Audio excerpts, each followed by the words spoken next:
Nobody wakes up and thinks, okay, today's the day I start, building towards a failed marriage. Or let's make sure my kids and I aren't really talking in 20 years. Exactly. Nobody sets out deliberately to have a life filled with personal unhappiness. Yeah. Especially not people who are really successful by normal standards. And yet it happens a lot. It's almost like they stumbled into a strategy to get there, even though it's the absolute last place they wanted to be.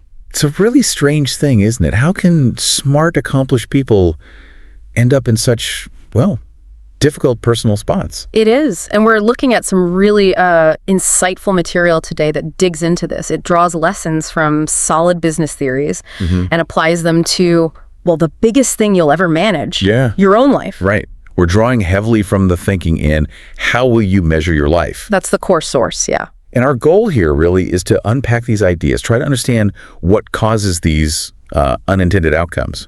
And hopefully get some practical ways of thinking, theories, as the source calls them, that can actually help you steer your own life towards what success and happiness really mean to you.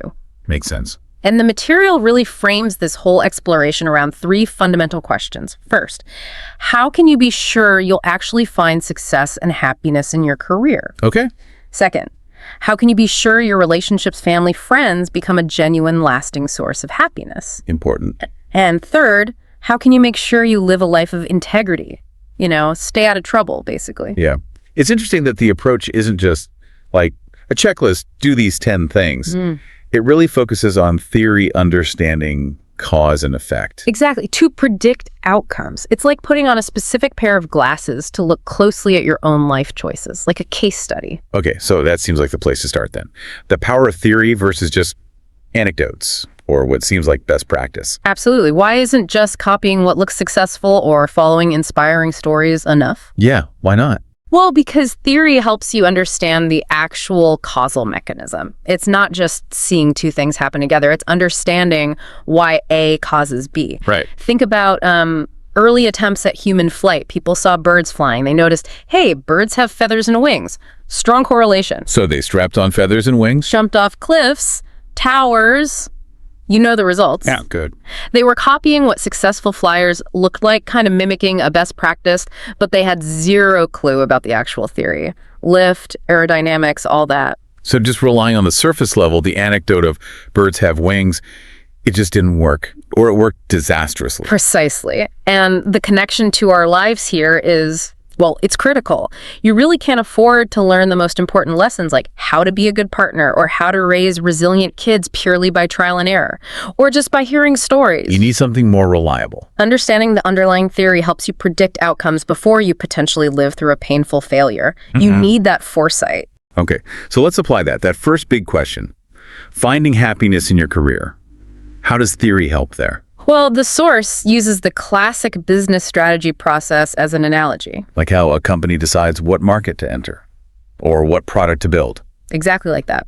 So, just like companies, we all start with an intended career strategy. A dream job, a path, maybe a 5-year plan. But then life. Life happens, exactly. Unexpected opportunities pop up, threats emerge, the market changes, your personal life shifts. So the path you actually end up walking is rarely that perfect straight line you imagined. Almost never. And here's the key insight. Your actual strategy isn't defined by your intentions. It's defined by how you allocate your resources. Resources meaning? Your time, your energy, your talent. Yeah. Where you choose to focus. That's what turns strategy from just an idea into reality, whether it's for a big company or, for your own life. That's powerful.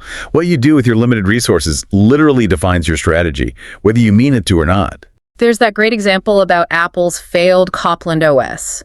On paper, it was a huge strategic priority. Right, I remember hearing about that. But the engineers, kind of left to their own devices, spent their time on the cool, interesting features they liked, not on the fundamental architecture needed to actually finish the thing. So Apple's actual strategy, defined by where the engineers put their time, wasn't finishing Copland. It was exploring interesting tech side projects. And it failed because the resource allocation didn't match the stated goal. Okay, so how do you avoid that trap in your own career, making sure your resources line up with what you actually want? This leads to another really vital step. You have to test your critical assumptions. Okay, what does that mean? Before you invest heavily in any strategy, taking a job, moving somewhere, starting something new, list out the underlying assumptions, the things that must turn out to be true for this plan to work. And then, Figure out how to test those assumptions before you're all in. Cheaply, quickly, if possible. like the Iridium satellite phone example. Amazing tech, right? Global calls from anywhere. Huge promises. But it was built on these massive, untested assumptions that people would actually carry this bulky, heavy phone, Right. that they'd be okay needing a clear line of sight to the sky so it wouldn't work well indoors or in cities. These things weren't properly tested. And it was a huge multi-billion-dollar failure. Exactly. And you can apply that same thinking personally.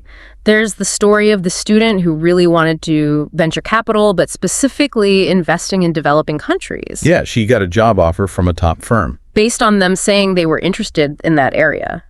That was her key assumption. This job will let me do the work I care about. But she didn't test it first. Right. If she had, maybe by looking at their actual resource allocation, who was spending time on this, what deals had they really done recently in that space? She might have seen their real strategy, their real priorities were elsewhere. And realized her crucial assumption probably wasn't going to hold up. Exactly. She could have saved herself some heartache. Okay, this makes a ton of sense for career planning. Strategies where your resources go, test your assumptions. But how does this connect to, actual happiness beyond just getting the right job? Well, that leads us directly into the whole question of motivation. What actually makes us tick? So many unhappy careers, even the ones that look successful on the outside, seem to stem from getting motivation wrong. Right. There are sort of two big competing ideas here, aren't there? Yeah. There's the agency theory or incentive theory. That's the one most people kind of default to. It's all about external rewards. Money, mostly. Like pay executives based on stock price, give bonuses for hitting targets. Yeah, it feels simple, it's measurable, just pay them enough, right? And you see it bleed into parenting, paying kids for grades, that kind of thing. But the source brings up Hertzberg's two-factor theory as a contrast. And it's a really critical difference. Hertzberg splits things into hygiene factors and motivators. Okay, break that down. Hygiene factors are Things like your salary, your status, job security, the working conditions, company rules, stuff like that. They're essential. If they're terrible, you will be dissatisfied. They prevent unhappiness. but making them better and better doesn't necessarily make you love your job. Exactly. A slightly bigger office or a pay bump might feel good for a bit, but it doesn't create deep, lasting job satisfaction. So what does? The motivators. Yes. Motivators are things intrinsic to the work itself. Challenging tasks, getting recognition for what you do, having real responsibility, feeling a sense of achievement, opportunities to learn and grow. These are what create genuine job satisfaction. And this theory explains things the simple incentive model can't. Right. Like, why would someone leave a really high-paying job for less money somewhere else? Agency theory kind of struggles with that. It's like the ostrich problem, the early flight theorists. Wings, feathers, but no flight. It's an anomaly. But Hertzberg's theory makes sense of it. It does. They're likely leaving to find motivators challenging work, growth, recognition that they weren't getting, even if it means taking a hit on hygiene factors like salary. That really changes how you look at your own career satisfaction. Are you chasing hygiene or are you chasing motivators? And it's huge for anyone who manages people, or even for parents. The source shares this really powerful story about watching an employee, Diana, leave work on a bad day versus a good day. On the bad day, she felt unappreciated, maybe micromanaged, focusing on poor hygiene factors. She went home drained, and it affected her family interactions negatively. Wow. But on a good day, when she felt challenged, recognized, like she'd achieved something full of motivators, she went home energized, positive, and much better with her family. So there's this direct pipeline. How work makes you feel flows right into your home life. Absolutely. And the insight is that management, done well, is incredibly important. Managers have this amazing opportunity to structure work, so it provides motivators, helping people go home feeling good about themselves. That totally reframes the role of a manager. And you mentioned parenting, the Playhouse example. Yes. Perfect illustration. You could just buy a prefab kit. It's faster, easier, probably looks neater.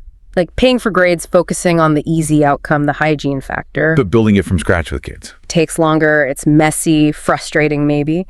But it provides motivators. The kids get a sense of achievement, we built this. They have responsibility. They learn things. The real joy comes from the shared process and their contribution, not just getting the finished product handed to them. That distinction, hygiene versus motivators, feels like a really fundamental lens for so many things. It really is. Okay, so shifting gears slightly, but related relationships, how do we make sure those are a source of lasting happiness? There's another business theory that apparently offers a surprising view here. There is, yeah. It's called the job to be done theory. The job to be done. Okay. It comes from innovation, really. The idea is that customers don't just buy products or services, they hire them to do a specific job in their lives. Understanding that job is the key. Like the old saying, people don't want a quarter-inch drill bit, they want a quarter-inch hole. Exactly. But it goes deeper. The classic example is the fast food chain trying to sell more milkshakes. Right. They did surveys, asked customers, how can we make the milkshake better, cheaper, thicker, more flavors? Nothing worked. Sales stayed flat. So what do they do? They just watched. They observed when people bought milkshakes and what was going on in their lives at that moment. And they found Completely different jobs depending on the time of day. In the morning, commuters were hiring the milkshake for the job of making a long, boring drive more interesting. So they needed something thick that would last the whole commute, easy to handle while driving, maybe with little chunks in it to keep it engaging. And quick service was vital. Okay, that makes sense. And afternoon customers. Often dads with kids, they were hiring the milkshake for a totally different job. Yeah. To be the good dad, to say yes easily after maybe saying no all day.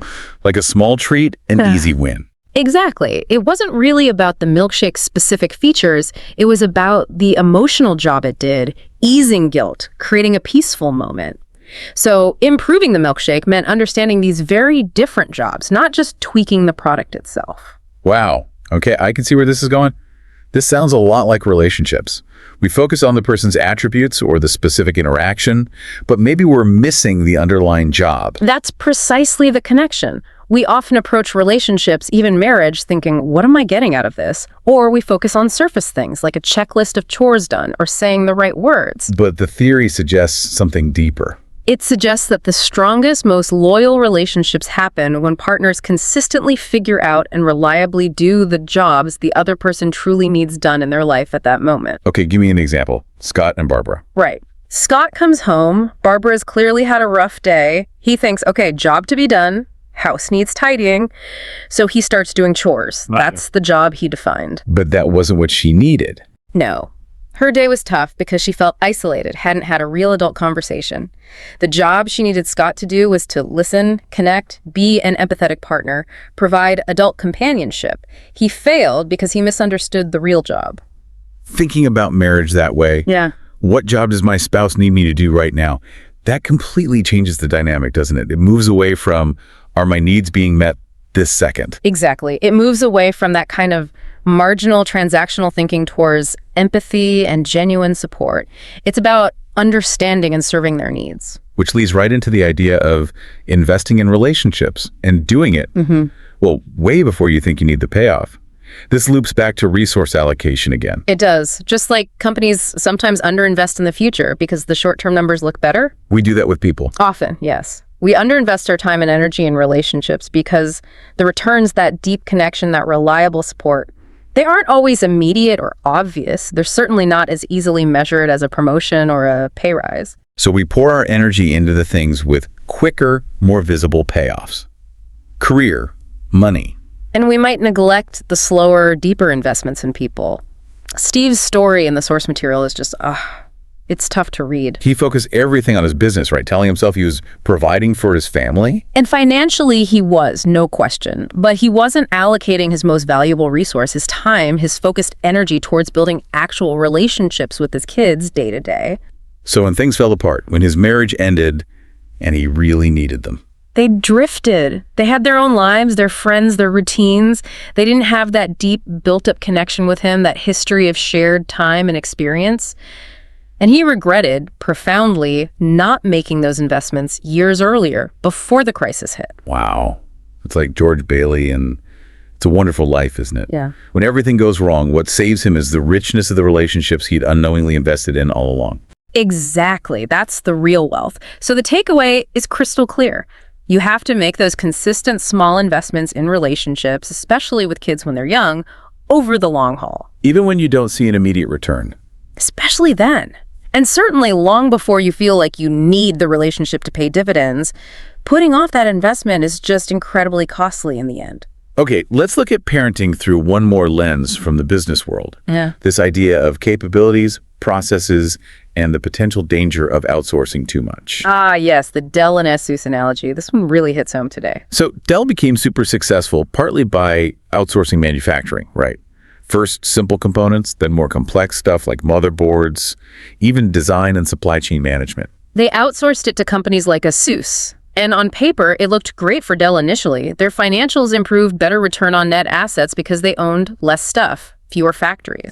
Very. But while Dell was optimizing its balance sheet, Asus wasn't just making parts. They were learning. They were mastering the processes of design, complex manufacturing, global logistics. They were building deep capabilities. And eventually? Asus launched its own brand of computers and became a major competitor using the capabilities Dell had effectively taught them. Dell had outsourced away its own future, in a way. Okay, the parallel to parenting is pretty clear. We outsource so much now, don't we? We do. Sports coaches, music teachers, tutors, math camps, college advisors. The list goes on. Organized activities fill almost every waking hour for some kids. And it comes from a good place, usually. Parents want to give their kids every opportunity. They want to feel like they're being good parents, maybe even project some of their own unfulfilled dreams. Absolutely. Best intentions. But the risk is just like Dell's. When you outsource everything, you might be giving your kids resources, but you're missing the chance to engage in the processes with them that build crucial internal capabilities. What kind of capability? Things like genuine teamwork, not just being on a team, but actually figuring out how to work together on a shared family challenge, like fixing something, problem-solving skills, resilience, seeing you struggle with something and not give up, even basic stuff like learning the value of hard work or preparation. So the question becomes, are kids just passengers being shuttled between activities organized by others? Or are they actively developing the skill of developing skills? Are they learning the process of learning and overcoming obstacles alongside you? That's the core question. And it gets kind of philosophical. Remember the ship of Theseus paradox. If you replace every single plank on Theseus' ship over time, is it still Theseus' ship at the end? Right. Apply that to kids. If they learn their most important values, their priorities, their problem-solving approaches, primarily from coaches, tutors, peers, because parents have outsourced so much of that shared time and struggle, whose values are they really absorbing? Whose children are they becoming in a deeper sense? It's unsettling to think about. It's not arguing against all activities, obviously. It's about being intentional. Recognizing that kids often learn values when they're ready, often through observing you and working alongside you on mundane, everyday things, fixing the faucet, planning a budget, dealing with a setback. Those shared experiences build family culture and instill values in a way that just writing a check for another class can't replicate. You lose those critical teaching moments, those opportunities to shape their core priorities. We really do. Okay, powerful stuff. Let's bring this towards the end now, thinking about hiring, experience, and that crucial third question, personal integrity. Right. So in hiring, the common mistake is looking for the right stuff. Meaning? Great resume, fancy degrees, impressive adjectives, credentials. But the source argues, based on McCall's research, that companies should focus more on the school of experience. What challenging situations has this person actually navigated? What have they done? Because great leaders aren't just born or trained, they're forged by tackling tough assignments, dealing with failures, being thrown in the deep end. Those are the real courses that build capability. Exactly.